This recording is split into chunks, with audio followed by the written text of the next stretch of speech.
Since From Software devs just woke up one day and said, hey, we're gonna make a boss that rides around on a giant boar that's faster than Torrent, and oh, by the way, let's give him a gravity lance and some nasty AoEs. Yeah, that's great and all, but guess what? Some people are tired of dying, so we're gonna pull out some epic boss cheese, put baby in a corner, and he's gonna stay there until he becomes a bowl of red jello.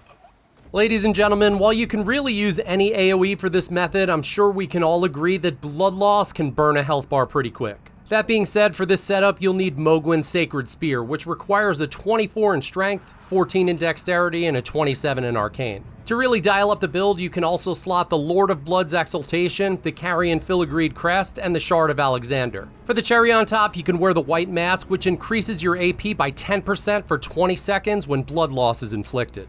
Once you're all set, you can pass through the fog gate and immediately hop on Torrent. At this point, all you need to do is make your way slowly to the right until he starts his initial charge, and then run him to the right side of the arena near the large pillared wall. Once you start nearing the wall, you'll need to make a sharp turn along it at full speed until you reach the second to last pillar, which has a low-lying edge on it.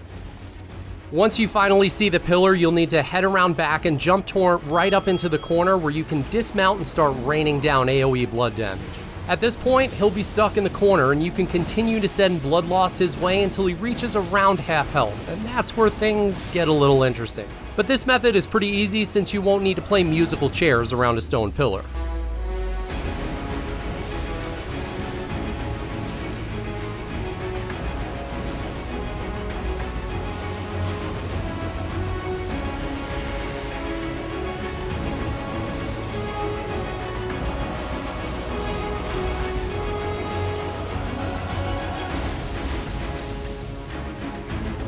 Once you bring him down to about half health is when his gravity attacks really start kicking in, so you'll need to hop out of the corner or you're 100% gonna get smoked through the wall.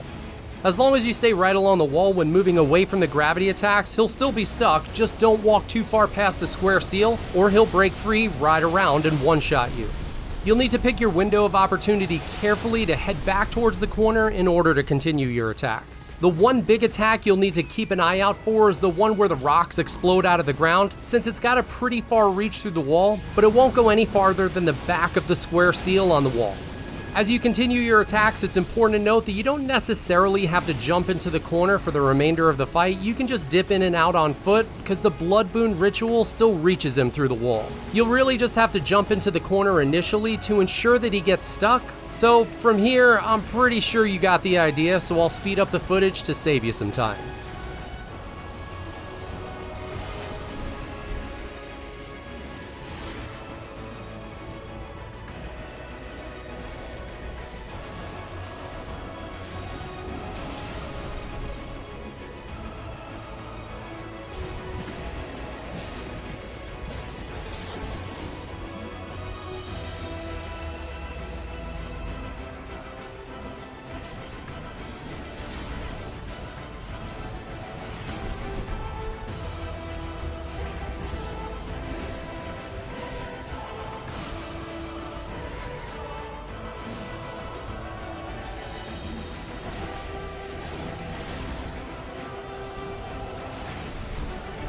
When all is said and done, it doesn't matter if you win by an inch or a mile or with an entire wheel of cheese. Winning's winning. So if all you care about is a W, no matter how it's chalked up, enjoy your shiny new Remembrance of the Wild Boar Rider. And as always, good hunting.